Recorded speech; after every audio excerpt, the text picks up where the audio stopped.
ma paluksin nüüd lavale meie tänase esimese esineja ja Eesti Panga asepresident Ülo Kaasik.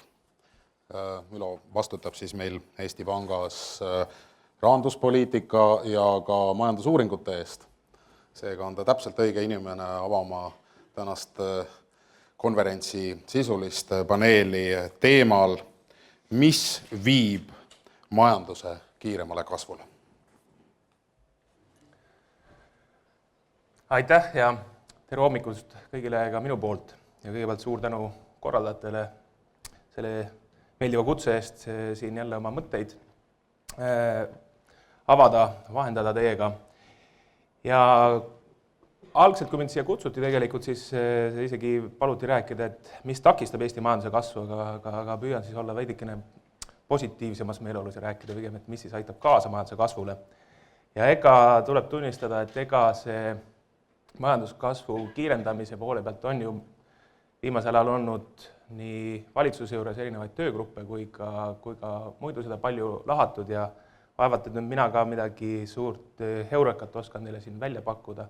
Küll aga võib-olla lihtsalt püüan koondada mõned mõtted, et mis siis on praegu silma jäänud, mis võiksid olla need tegurid, mis vajaksid tähelepanu selleks, et Eesti majandusel läheks paremini ja majandus saaks kiiremini kasvada. Nii. Aga kui vaadata möödanikku, siis ja mõelda selle peale, et miks me üldse sellel teemal räägime, siis ma arvan, et vaadata just Eesti majanduskasvu perioode, nagu ka siin sissejuhatavas sõnavõttes oli juttu, siis tegelikult eks siin need Eesti majanduse areng on olnud küllaltki hüplik. Ta on olnud väga kiirete kasvuperioodidega, kuid just viimasel ajal on see majanduskasv pigem olnud tagasihoidlik. Kui me rääkisime enne kriisi siin 7–10% majanduskasvust ja kuigi me saime aru, et võib-olla see majanduskasv oli tol ajal selgelt üle jõu käiv, siis sellegi poolest tundus selline 6–7% kasv küllaltki konti mööda ja jõudu mööda meile olema. Tagantjärje targana võidugi tuleb tõdeda, et ilmselt me eksisime, mida näitas ka siis see päris raske kriis, mille Eesti oli sunnitud läbi elama. Ja alles viimases kvartalis tegelikult, siis läinud aasta viimases kvartalis tegelikult oli Eesti majanduse maht suurem, kui ta oli 2008, ehk siis enne kriisi. Et siin on tegelikult mõtteainet, et mille pärast meil on nii kaua ka aega läinud selleks, et sellest kriisist tegelikult väljuda ja miks meie majandus ei ole jõudnud nii kiiresti järele. Aga samas muidugi tuleb tõdeda, et see, et viimase 5 aasta jooksul see keskmine kasv on jäänud alla 2,5%, eks siin ole ka palju objektiivseid põhjuseid, mis tegelikult aitaksid ära seletada seda. Eesti on väike avatud majandus ja see peab meil olema kogu aeg kukla taga, et kui me räägime ka sellest, et kuidas Eesti majandust edendada, siis me peame arvestama selle paratamatusega, mis meie puhul on. Ühelt poolt meie geograafiline koht ja teiselt poole pealt ka see, et ega meie suurus on täpselt selline, nagu ta on. Aga me teame, et viimastel aastatel on olnud näiteks Venemaa majanduse langus seoses naftahinnaga, seoses konfliktiga Ukrainas, mille järgsid erinevad sanktsioonid. Me teame, et naftahinna langus on ka Eesti põlevkivi tööstusele küllaltki räsivalt mõjunud. Eesti transiidisektor on tegelikult juba pikemas langustendentsis olnud. Ja eks kõik need tegureid kokku pannes me näemegi, et see võibki süüa juba päris suure osa sellisest majanduskasvust ära ja kui me oleksime majanduskasvanud kuskil seal 3–4% vahel, siis võib-olla me nii nukras meeleolus ei olekski.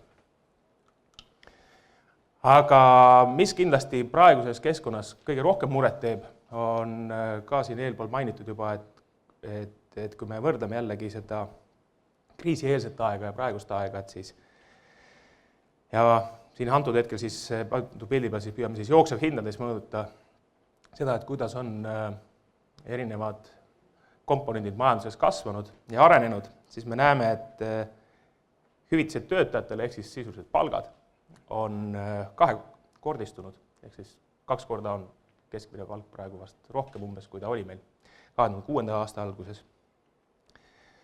Samal ajal ettevõtete kasumid, mis on viimastel aastatel nüüd langenud isegi, on vaevalt 20% kõrgemad.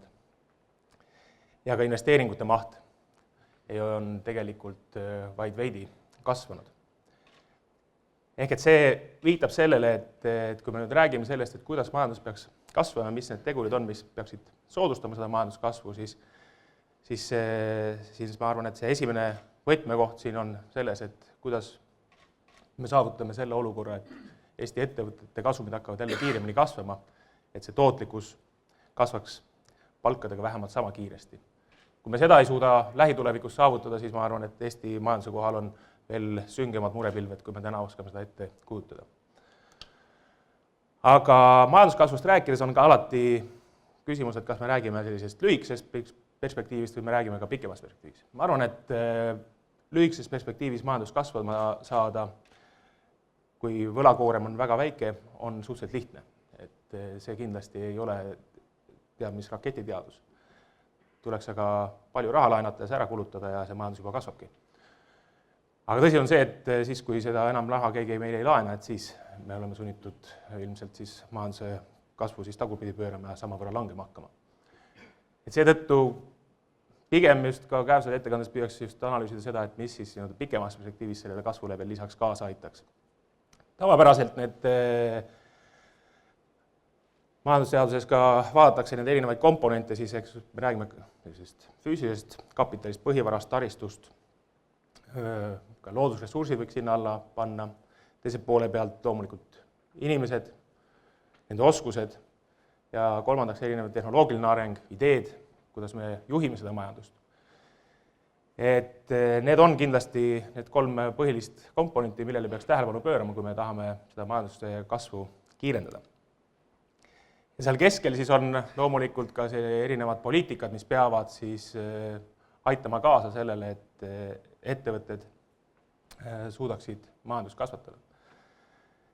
Sest eks see tõsi on ka ju see, et ka majanduskasvu aluseks on ikkagi ettevõtete kasv. Valitsusel on ainult tihti selline toetav roll. Kui me nüüd küsime ettevõtete käest, mida teeb siis Eestis on tehtud, et mis siis on praegu need tegurid, mis siis takistavad teil kasvada, siis antud pildi peal on küll toodud tööstusettevõtted, kes on siis suur osa Eesti sellest ekspordi poolest moodustavad, siis siin tegelikult ettevõtete peamine etteheide praegu on pigem jätkuvalt olnud selles, et ebapiisav nõudlus on see, mis takistab kiiremat kasvu. Et justkui toota suudaksime rohkem, aga müüa ei ole justkui kuskile või siis ei oska müüa. Et kui me mõtleme ka sellele, et kuidas Eesti majandusel on läinud, siis siin viimastel aastatel küll kasv on väike olnud, aga nagu ma rääkisin, palgad tegelikult nii väga aeglaselt kasvanud ei olegi, siseturul läheb päris hästi. Ehk et siin on pigem küsimus selles, et meie välisturgude olukord on olnud oodatust kehvem või siis on ka meie oskused seal välisturgudel toime tulla olnud kehvemad. Aga mis on võib-olla huvitav, palju räägitud tööjõupuudusest, sellest, et ettevõtted ei leia töötajaid, siis kui me küsime ettevõtjate käest, siis tööjõu probleem paistab sellise heleda valge või hallikas valge osana sellest küsitlustest välja. Jah, mitmetel ettevõtetel see on probleem, see probleem on võib-olla mõnevõrra kasvanud. Aga kui me võrdleme selle buumiga 2006-2007, siis see takistus ettevõtjatel on oluliselt väiksem praegu. Aga selleks, et ettevõtted siis saaksid paremini kasvada, oleksid ekspordivõimelisemad, eriti keskkonnas, kus palgad väga kiiresti kasvavad, on kindlasti oluline see, et Eesti majanduses peab toimuma see teadmusepõhise nihe. Või teistpidi öeldes ka selles, et hinnapõhine konkurentsivõime võiks olla sellise muudel konkurentsieelistel põhinev võimekus olla. Et kui me püüame seda statistikaga mõõta, siis üks asi, mis silma jääb, on see, et kui võrrelda Eesti ettevõtteid Soome ettevõtetega ja vaadata, et kui palju, millised on nende see kapitali hulk töötaja kohta ja kus see suured erinevused tulevad, et kui me räägime Eesti ettevõttest, siis keskeltläbi me siiski näeme, et Eesti ettevõtted on vähem investeerinud kui Soome ettevõtted, meil on ainult kuskil 60% neid investeeringuid ehk et seda kapitalivajadust on kindlasti Eesti ettevõtetes palju, aga vajaka pigem kipub jääma just intellektuaalomandisse investeeringutest võrreldes just Soome ettevõtetega. Ehk et siis võib-olla just see peaks peegeldama seda, mis annab meile võimekuse müüa oma kaupu kallimalt, mitte ainult hinnapõhiselt konkureerida. Ja eks siin ole kindlasti mitmeid põhjuseid, miks me seda ei ole seni suutnud teha, aga tulevikus kindlasti selle poole peame püüdlema. Sest kui laiemalt vaadata seda, et kuidas Eesti ettevõtted on investeerinud, Eesti majandus on investeeritud, siis see paistab jätkuvalt silma seda pilti, ma tean Eesti Pangas, me oleme palju näidanud, et tegelikult Eesti on viimase 15 aasta jooksul investeerinud Euroopa Liidu riikidest kõige rohkem. Tõsi on see, et sama kiire majanduskasvu samal ajal selle 15 aasta jooksul on saavutanud ka paljud teised riigid, kes on palju vähem investeerinud. Alati võib põhjustatud küsida, et kas need investeeringud on ka piisavalt targasti tehtud, kas need investeeringud on olnud sellised, mis on aidanud kaasa selle tuleviku tootlikkuse tõusule. Ehk et meil ei ole olnud seni probleeme selles, et me ei ole olnud näiteks võimekust investeerida, meil ei ole raha olnud, aga võib-olla küsimus on olnud just ka selles, eks ole, et kuhu kohta me oleme investeerinud ja kas need investeeringud, mille pärast need investeeringud ei ole toonud meile seda kasvu just viimase 5 aasta jooksul, mida me oleksime tahtnud näha. Investeeringute puhul tuleb tunnistada, et kui me viimase 15 aasta jooksul oleme päris hästi näinud investeeringuid Eesti majanduses, siis viimastel aastatel on see investeeringute kasvanud kidur, kui võib isegi tõdeda, et viimastel aastatel investeeringute maht on vähenenud Eestis. Ja see on kindlasti üks asi, mis teeb muret alati, kui me räägime majanduskasvu potentsiaalist, me räägime sellest, et milline on majanduse kasvu võimekus lähiaastatel. Et kui me oleme viimase 15 aasta jooksul olime seal Euroopa Liidu esirinnas oma investeeringute suhtena, siis näiteks 2015 aasta me vaatame mitte finantsettevõtete investeeringute suhet lisandväärtusesse, siis me oleme sellised Euroopa keskmised. Ja mõeldes selle peale, et Eesti ettevõtete kapital on jätkuvalt ainult 60% Soome keskmisest, siis me siiski tahaksime pigem olla seal eesotsas. Ja selleks, et kasvada, me peame rohkem investeerima. Aga nagu eelpool juba mainitud, et siis üks takistuse tegur, mida siis praegu eelkõige siis ettevõtted on näinud, on muidugi see ebapiisav nõudlus. Ja teine tegur muidugi, mida on nähtud, on siis ebakindlus tuleviku osas. Kui me vaatame seda, et mida on küsitud, et kas äkki on probleem selles, et raha ei ole piisavalt hästi kättesaadav, siis ma arvan, et nii globaalselt kui Euroopas kui ka Eestis niivõrd häid finantseerimistingimusi kui viimastel aastatel ei ole nähtud, mida siis avalduvad muidugi ka selles, et intressimäärad on erakordselt soodsad turgudel ja ka Eesti pankade võimekus finantseerida ettevõtteid on jätkuvalt väga hea. Üks koht, kus me näeme seda, et kuidas oleks võimalik ka Eesti ettevõtetel oma tootlikkust tõsta ja kiiremini kasvada, on kindlasti see, et kui me teeme investeeringut, siis me näeme, et Eesti ettevõtted keskeltläbi kipuvad vähem kasutama tootmisvõimsusi, need tootmisvõimsuste rakendatuse tase on madalam kui Euroopas keskmiselt. Raske nüüd ütelda, et mis need põhjused siin on, seda peaks täpsemalt uurima, küll aga see seos meie hinnangul täitsa on olemas, et kui vaadata, et kui rakenduse tase on riigis madalam, siis ka kipub see tootlikkuse tase olla madalam. Kas me oleme varasemalt, nagu maininud, palju investeerinud ja nüüd ei oska neid kõiki tootmisvahendeid piisavalt hästi kasutada või ongi nõudlus olnud pettumust valmistav ja me ei suuda lihtsalt nii palju müüa, kui me oleme soovinud, seda on raske ütelda. Küll aga üks tegur, mida me peaksime arvestama kindlasti on see, et Eesti on väike avatud majandus ja paratamatult on ka Eesti majanduse ettevõtete struktuuri vaadates paistab silma see, et Eestis on väga suur osatähtsus väikestel, isegi mikroettevõtetel. ja paratamatult on märgata seda tendentsi, et suurematel ettevõtetel on lihtsam konkureerida eelkõige just välisturgudel. Väikestel ettevõtetel on ühelt poolt raskem neid investeeringuid teha, et oma tootlikkust tõsta. Teiselt poole pealt on neil ka siis raskem piisavaid mahte kokku saada, et siis olla konkurentsivõimeline väljaspool. Ega üle oma varju ei hüppa, ega väikeettevõte on ka parem kui üldse mitte ettevõtet omada või kui meil ei oleks üldse ettevõtteid.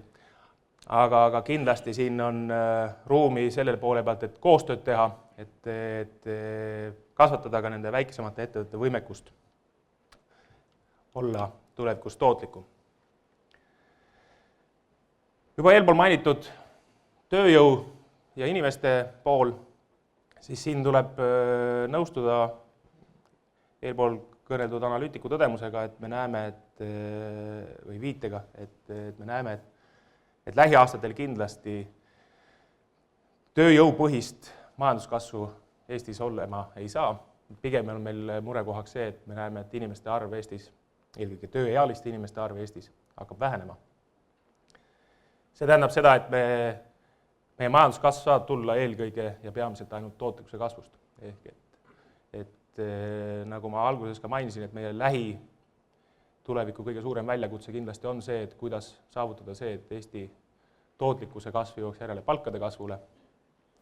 Kui me seda ei saavuta, siis Eesti ettevõtete võimekus kasvada saab olema veel rohkem pärsitud. Valitsuse poole pealt rääkides, siis ka siin on tihti etteheited tehtud, et kas majandust ei peaks kuidagi eelarvepoliitika poole pealt turgutama, ehk et kas valitsus ei peaks rohkem kulutama, et seda nõudlust justkui ülespoole lükata, et majanduskasv siis kiiremini saab. Sest ju küsitlused ütlevad, et paljud ettevõttel mure just, et nõudlust on vähe. Aga siin tuleb tõdeda, et Eesti Panga hinnangul on majanduse areng selline kahepalgeline praegu. Et kui jah, majanduskasv on olnud oodatust tagasihoidlikum, siis samal ajal tööturu arengud, palgakasv on olnud pigem keskmisest märksa paremad ja kiiremad. Me näeme, et tööhõive määr on ajaloo kõrgemal tasemel, töötus on väga madalal tasemel, palgakasv, nagu mainitud, väga kiire ja vabade ametikohtade arv on pigem tõusmas. Ehk et kui me vaatame tööturu olukorda, siis see ei viita kuidagi sellele, et valitsus peaks muutma oma eelarvepoliitika eesmärke, et peaks andma täiendavat stiimulit majandusele. Ehk et kui nüüd hiljuti ametisse astunud valitsus on võtnud eesmärgiks eelarvepoliitikat mõnevõrra lõdvendada ja lähiaastatel eelarvet defitsiidis teha selleks, et rohkem investeerida, siis ühelt poolt võib meid mõista selles mõttes, et majanduskasv on madal ja vaja oleks võib-olla majanduskasvu edendada, aga meie hinnangul eelarvepoliitilised vahendid, mida nad praegu soovitakse kasutada, selleks võib-olla kõige mõistlikum vahend ei ole. Mis on pigem muret tekitavam olnud minu hinnangul, on see, et kui me vaatame seda lisaks nõudlusele, ka ettevõtjad ütlevad, et ebakindlus tuleviku suhtes on see, mis neid tagasi hoiab nende investeeringute tegemisel. Ja ebakindlus, kui me nõudlus, eriti välisnõudluse poole pealt, saab tõdeda, et ega siin Eestis ongi vähe teha, see paratamatus, kus me geograafiliselt oleme, ega me seda väga palju muuta ei saa, siis muret tekitavam on muidugi see, et kui ebakindlust riik ise suurendab. Riigi roll peaks olema ikkagi ettevõtetesse optimismi süstida, ettevõtjaid selles osas julgustama investeeringuid tegema ja seda kõige paremini saab teha seda, et luua suuremat kindlustunnet tuleviku suhtes. Et käesoleva pildi peal tegelikult on üks Läti SSE Riga ülikooli uuring, mida seal tehakse, kus nad siis küsivad ka Eesti ettevõtjaid, nad võrdlevad veel Balti riikidega neid, et kuidas te olete rahul riigi maksupoliitikaga. Ja siin võib-olla isegi mitte ütelda seda, et nüüd viimane valitsus on justkui kõik pea peale pööranud, et väga palju suurt segadust tekitanud. Aga vähemalt ettevõtjate enda hinnangul on juba viimastel aastatel märgata seda tendentsi, et ettevõtjate rahulolu riigi tegevusega ja maksukeskkonna kujundamisega on olnud pigem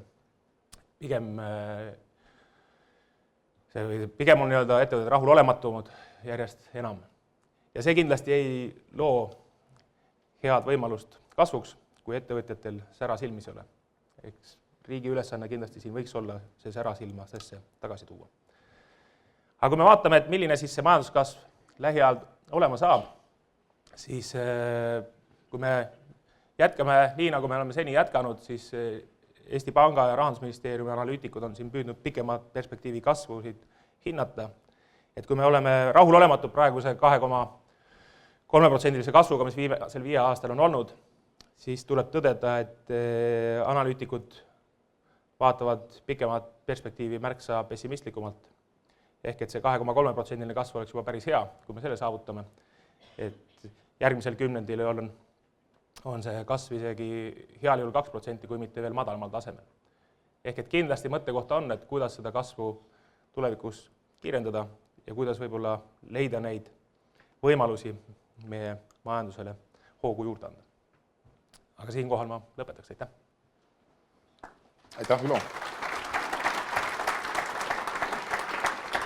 Ma küsiks ühe sellise põhimõttelise küsimuse, et sa annaksid ühe võib-olla keskse küsimuse meile lõpuaruteluks ka, et ideed, inimesed, põhivara selles kolmnurgas. Mis on täna meie jaoks kõige kriitilisem, kus on meil kõige tõsisem probleem? Ma arvan, et meil on igal pool probleeme. Meil on ettevaates, meil on probleem inimestega kindlasti, aga samal ajal ma ei tahaks seda üle tähtsustada selles kontekstis, et kui me räägime, et me tahame rikkamaks saada, siis me üldiselt mõtleme seda, et mitte kogum tervikuna ei taha rikkamaks saada, vaid kõik üksiki indiviidid tahavad rikkamaks saada. Ehk siis isegi kui me hästi palju inimesi juurde toome, jah, tervikuna majandus hakkab kasvama, aga kui per inimene see kasv on pigem negatiivne, ehk siis per inimene see kasvu ei toimu, ega siis me ka rahul ei ole. Aga võib-olla, kui me vaatame seda kitsaskohti suuremalt, siis kõige suurem probleem kindlasti on need ideed ja juhtimise pool, et kust me seda kasvu saame, kuhu me peaksime panustama. Ma usun, et see, kui meil seal need visioonid ja mõtted oleksid head ja selged, küllap siis me suudaksime ka selle kolmandas ehk siis seda põhivara poole peal kasvama hakata. Aitäh, Ülo Kaasik!